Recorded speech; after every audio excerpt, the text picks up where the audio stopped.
The New Zealand women who are on attack at the moment. They're only a matter of 15 metres from the Australian line, but it's been a tough afternoon for the New Zealand women. They're down by 5-0. The Australian women, in other words, have scored 5 tries. They led 5-0 at the break. We've had about 4 minutes of play in the second half here at Avondale in this women's final. There's been no change to the half-time score. New Zealand into what is known as the 5-metre zone. That's the scoreline that you can see there, which they must cross, as we see the New Zealander Rene Motul going across the line, but she was touched by this very good and very effective Australian defensive screen. At this point in time, Brendan, with the New Zealand team down by 5 points to 0, I can't afford to have the luxury of spending too much time with the ball in the air or the ball on the ground. They must force the play on the Australians. Angela Toll with the ball as he slips it to Jodie Warbrick. But often, as we've seen with the New Zealand teams this week, they don't seem to have a lot of purpose when they get to within 4 or 5 metres of their opponent's line, unlike the Australians, who seem to have a strategy which carries them right up to and across their opponent's scoreline. This Australian team, which is a formidable side, unbeaten in 11 matches this week here at Avondale. Yes, the New Zealand side in particular must force the pace of the game, regardless of where they are on the field, even though they may only be 5 metres out. They must still take the ball on the advantage line and go for those good hard yards and a quick play the ball. There was Joanne Wong, number 14, who sold the little dummy. She went on her own, but a New Zealand hand, a desperate New Zealand hand, made the touch. But Australia again on attack, very quick with the ball as they move it, and also with tremendous pace. And there you see just how effective the Australians are at finishing off their set moves. This time it was number 12, Paulette Oldham, the Queenslander, who scores Australia's 6th try. They lead by 6-0. Yes, and you can see that the Australians operating off quick dumps, quick plants, dummy half, scooping the ball quickly, and we saw there Paulette Oldham running at the New Zealand side, holding the ball in both hands, trying to turn the defence, and eventually the gap opened up for herself and she cruised in for a great try. So from the restart on halfway, this is Marie Savage for New Zealand. That's a bad mistake from New Zealand again. They're starting to feel the pressure of fatigue and tiredness there, being tagged from dummy half and turning the ball over to the Australian side. This Australian team, as you can see, very aggressive with their running, and you'd have to say that they certainly look not only faster but also a lot fitter than the New Zealand team, and tremendous ball skills, and that's not really part of the sport of touch, but we'll say it was accidental. I don't think there was any malice in that though, Brendan. I just think with the speed of the Australian player going for the short gap, the New Zealand girl came in off the wing to make the touch, but unfortunately there was a little bit of extra body contact, and the Australian unfortunately looks worse for wear, but I'm sure she'll recover. It's Jodie Collins, number 7, who was running at full speed when she ran into the New Zealand defender. Of course, one of the great attractions of this sport is in fact that it is a non-physical sport. The only contact that you can have with your opponent is with your hand, and it's why the game is so popular and why it attracts such a wide range of people to it. Mum, Dad and the kids, they could all, in theory and practice, play in the same team. Yes, and in fact there were a lot of modules around New Zealand, Brendan, when in actual fact that does happen, particularly in the major areas, Auckland, Canterbury, Wellington. Mixed touch and family type touch is very, very popular. And I'd have to say, after having watched a lot of the touch out here during the week, after the space of 5 or 6 days, that's the first time that I've seen a player, in fact, in any way injured. It's a sport virtually relatively free of injuries, but I guess there is the odd sprained ankle and the odd bump, as we saw there, that does happen. But however, play continues with New Zealand on attack, looking to post their first try. We've had 8 minutes of play in the second spell, so there is 17 minutes of the match remaining, and Australia, the defending world champions, on target to retain their title here in New Zealand in 1991. As Donna Morgan slips it to Jodie Warbrick. Again, another unforced error by the New Zealand side. Jodie Warbrick was a little bit aggressive in forcing the voluntary touch there and conceded a penalty to the Australians. And unfortunately, Australians now have possession of the ball and are able to advance the ball away from their own goal line and take a lot of pressure off themselves. Now, can you mention the voluntary touch there? Let's just explain that. You are, in fact, allowed to touch your opponent with the ball, but you're not, as we saw there, allowed to push your opponent. No, you're not.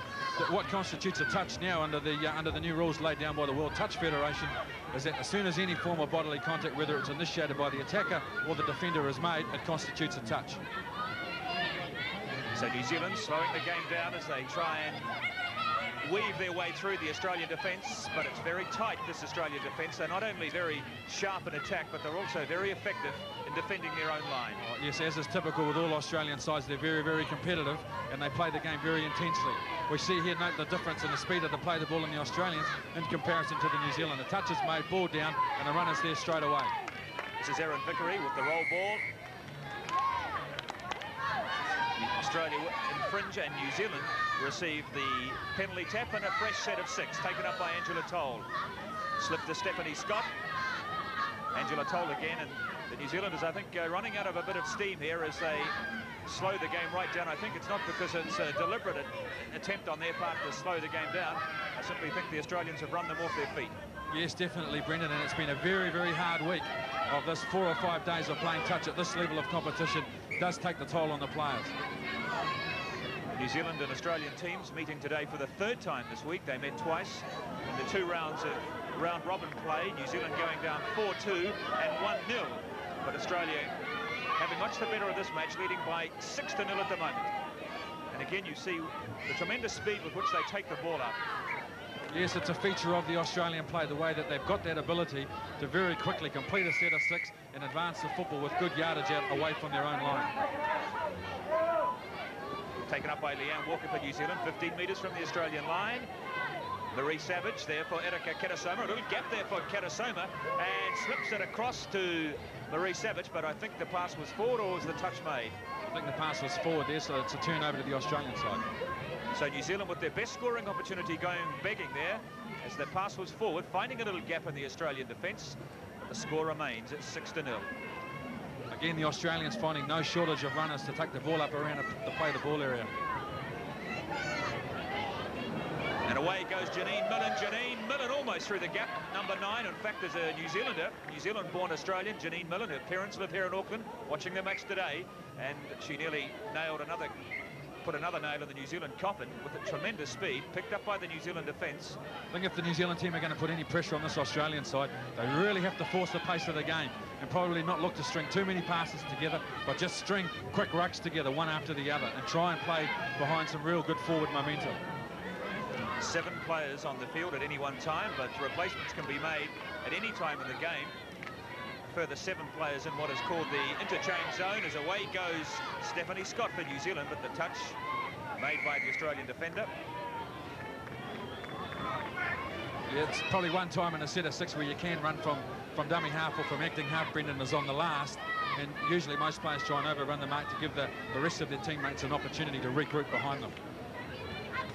Moved across to Debbie Egan, slipped back inside to Katrina Maher. There's a big gap here. Karen Smith goes through on her own, but the touch, number 14, picked up right on the line, Joanne Wong. Maybe Karen Smith, number 4, the captain, should have gone on her own there. Oh, that's a great step from the Australian girls here. They've got a lot of skill, these girls. It's Debbie Egan, number 8, weaving her way through the New Zealand defence like David Campisi. Oh, definitely, yeah, just as good step. And the overlap must be another try. Number 12, Paulette Oldham. It's 7-0. Yeah, and that's Paulette's second try in the second half as well. And we saw again the lead-up was a couple of good completed sets by the Australian side, and they managed to play behind a lot of good forward momentum here. We see the final pass on the One World of Sport replay. Paulette Oldham doing it all right for the Australian side. They now lead 7-0, Brendan. 2 tries for the Queenslander in the second spell, and Australia ahead by 7-0, and we've had 12 minutes of play, 13 minutes of this World Cup final in the women's open grade remaining, and Australia ahead by 7-0. And this really is a brilliant exhibition of touch from the Australian women. Their ball handling skills, not to mention their pace, is in fact at times quite breathtaking. Yeah, they're certainly a fair representation of the best side, the best women's side in world touch football. They're very, very competitive, particularly on defence. They move up both sides, they communicate well, and they always seem to anticipate each other's play well. They're very good at supporting each other, particularly on the inside. And if you've never seen a game of touch football before and you've only been watching for the last 10 minutes, I'm sure you will have noticed already just how fast this game is played and what a premium is placed on fitness. This is no middle-aged leisure sport, believe you me. This is competitive. You've got to have fast feet, fast hands and a fast mind. And Brendan, it's certainly no male bastion either. I've had a lot of involvement with a lot of the top men's sides in New Zealand, and certainly a lot of them would struggle to cut the pace with some of these Australian girls. There's some terrific players out here. Slipped the cross, and look at that beautiful piece of handling there from number 14, Joanne Watt. Great understanding amongst the Australian women here. I think it's pretty obvious the Australian side, Brendan, have got the game wrapped up at 7 points to 0. They'll probably take some risk and probably turn on a little bit of razzle-dazzle and entertainment for the crowd, which is probably fitting their status as world champions. The Australians penalised. New Zealand get the penalty tap. Cindy Nawati with the ball. The 18-year-old, the teenager from Auckland, lays it back for Angela Toll. Across to Leslie Brett. Angela Toll. But the ball fumbled by New Zealand, knocked forward from the roll ball. Yeah, from the touch, Brendan, the ball must be placed right on the mark. If there's any forward momentum going to the ball, you turn it over. There we see a similar mistake from the Australians. If you drop the ball, doesn't matter whether it rolls forward or it rolls back, possession immediately goes to the opposition. Scampering away is Vicky Ratcliffe for New Zealand, but she couldn't breach the final couple of metres. No, she was desperately unlucky there. She showed good pace to go on the outside. Carol Howard. It's Vicky Ratcliffe again. Across to number 14, Michelle Crook, just a metre short of the goal line or the try line. You can see it there with the orange marker. That's the line that you must take the ball across untouched. You don't have to force it once you're across the line. You simply have to get through untouched. Again, New Zealand not helping their cause by trying to string too many passes together. What they should try and do is just try and advance, play the balls one after the other, and try and play behind a good go forward, which is exactly what the Australians are doing now in comparison. If you watch them there, they're just looking for forward momentum, good fast play from dummy half, and good runners running onto the ball. So again, two play the balls, and the Australian side have managed to make 50 metres. Remember, you get a set of 6 touches when you receive possession, and if you haven't, in fact, managed to score a try, after 6 touches, the ball is turned over to the opposing side. As Linnell Hardy, the New Zealander makes the touch, however, or did she? Yes. I think Linnell Hardy was probably claiming that she got through without the touch, but the referee called the touch, and he was well placed to adjudicate. So New Zealand with a fresh set of 6, trying to run the ball away from their own goal line to get close to the Australian line. But that's the difference between the two teams. Australia seem to be able to move the ball at full length of the paddock in the space of 3 or 4 touches. And New Zealand showing a little more penetration this time through Stephanie Scott. She nearly stepped away from the Australian defence. Desperate hand picked her up 20 metres from the line. Yeah, again, she ran from dummy half, and if you get tagged from dummy half and touch football, it's immediate turnover to the opposition. It's the captain of the Australian team, 34 years of age, Karen Smith, number 4, Linnell Hardy. Yeah, Karen Smith, she's been the captain of Australia for 6 years. She's a great athlete. Brendan has represented her country well. This is her 2nd World Cup. Great player. Oh, great skills there from Erin Vickery, number 6. The Australians again within 20 metres of the New Zealand line. As Debbie Egan slips it back for Michelle Wong, trying to create space out wide for Vickery, and it's opened up for Vickery. She scampers through, or does she? Yes, that's number 8. Erin Vickery just managed to elude the desperate New Zealand hand. Here's how it happened. Yes, a very professional effort from the Australians. We saw Joanne Wong go wide, turn the ball back inside to Vickery, who shows good leg speed to get over for a terrific try from an organised set of 6 and planned move from the Australian. That's number 8 for Australia. And this is turning into a bit of an old-fashioned round here. New Zealand, who kept the Australians to a 1-0 scoreline in their first match, and this could be the first try for New Zealand, as away goes Carol Howard. But again, there always seems to be someone there on the line with an arm long enough to make contact with the New Zealander. And Howard pulled back for the roll ball 5 metres from the Australian line is number 12, Cindy Nawati. Tries to skip away from her opposing player. We've had 18 minutes of play, 7 minutes remaining in the World Cup final for women here at Avondale, and Australia, the defending champions, with a formidable record here this week. From their 11 matches, they've scored 123 tries prior to this match and only conceded 3, and we can add another 8 so far today. So 131 tries in 12 games. Outstanding record. Brendan, we don't lack that much difference between the Australians individually. Where they do have a definite cut above us is in their overall organisation and their set plays and the way that they execute them as a team. Debbie Norford, number 11, slips it back to Katrina Maher, the vice-captain. She's through, or is she? No, I think she might have been picked up. An interesting rule in this game as well, that even if the touch hadn't been made, Brendan, she wouldn't have been able to score, because in this competition under these rules, the dummy half can't score. They can get over the try line, but they must pass the ball to another player. And that's a ploy we've seen many times this week. The dummy half can't score, remember, but they can run across the goal line. There they have to find a teammate and make the pass to before the try can be awarded. It's Erika Kitasoma takes it up for New Zealand. Leanne Walker, the New Zealand women, I'm sure, very keen to post a try before this match finishes. They've got about 7 minutes remaining. Leslie Brett out there on the wing to the captain, Donna Morgan, #1. Slips it into Leslie Brett, and if she could have held on to that pass, it might have been very interesting. Yeah, again, the New Zealand side, they've got a lot of players that are about 3 and 4 passes wide of the play the ball area, and a lot of the action is happening closer to the play the ball area. I think if they're going to be competitive, they need to come in a little bit more closer and support some of those inside plays.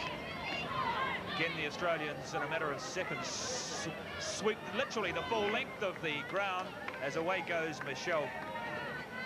Joanne Wong for Australia, but she was picked up by the New Zealand defence. It's the captain, Karen Smith, running wide, waiting for the little gap to open, decides to go on her own. But Erika Kitasoma out there had her marked, and Karen Smith is leaving the field and is being replaced. Can come off at any time. And given the pace with which matches at this level are played, it's just as well. Yeah, and it's a very planned move too. That's a ploy to use your subs well to be able to keep the momentum of the game going. It's a hard, fast running game. Remember, kicking is outlawed in touch. You can only run and pass it. Stephanie Scott again. Again, great defence by the Australian side. They're a very good talking side. They communicate well in defence, and they've got a very good ability to anticipate the New Zealand team's plays. Taken up by Kelly Smith, the only member of the Australian team from the ACT. Most of these players, in fact, the rest of them from New South Wales and Queensland. #5, Paula Fasalo.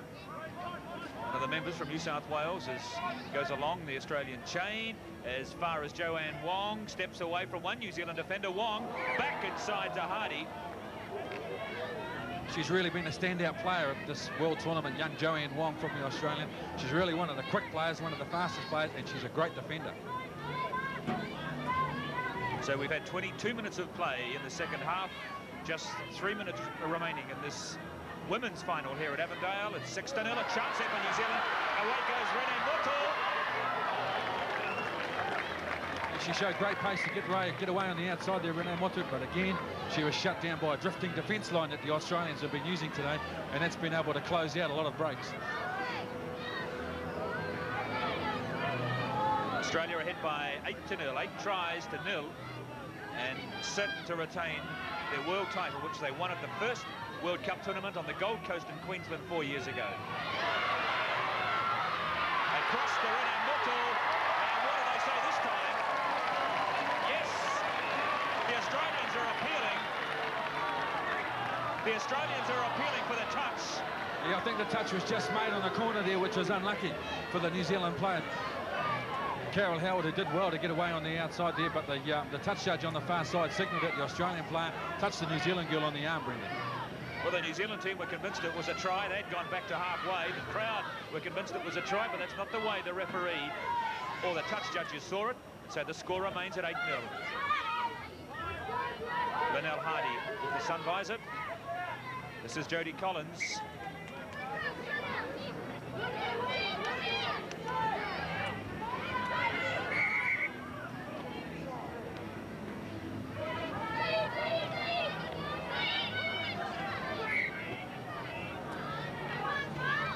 The referee there has instructed one of the New Zealand players to go off because they were bleeding.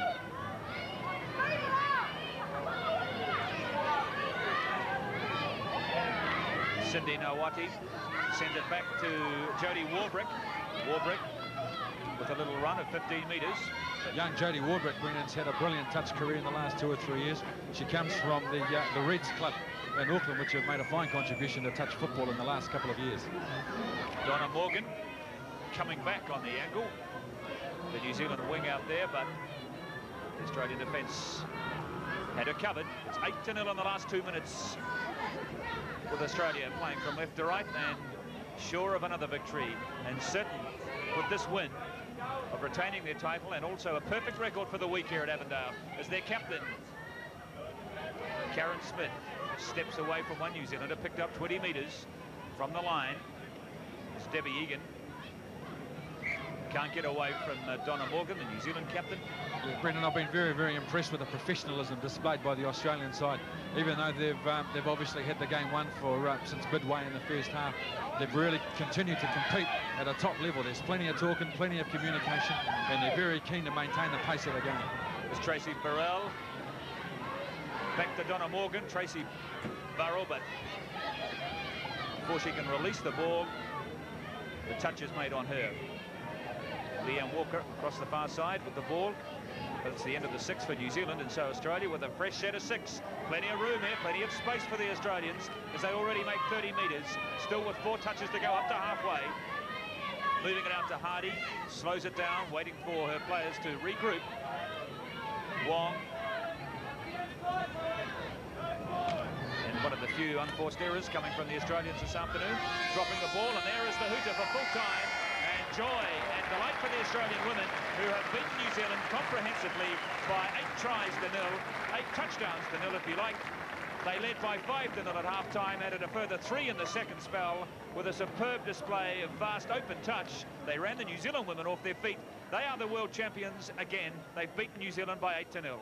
There's the captain of the Australian team, 34 years of age, the oldest member of the Australian team, but still remarkably fit and extremely fast, and she played a very important part in this win this afternoon. Been the Australian captain for the last 6 years, and she's captained the Australian team again this year to their 2nd world title. So that completes a highly successful week for the Australian women. 12 matches, they won them all, beating New Zealand in the final by 8 to 0 after beating them 1-0 and 4-2 earlier in the week. And we'll be back with more from the World Touch Championships in just a moment. You can't touch this. Let them know that you're too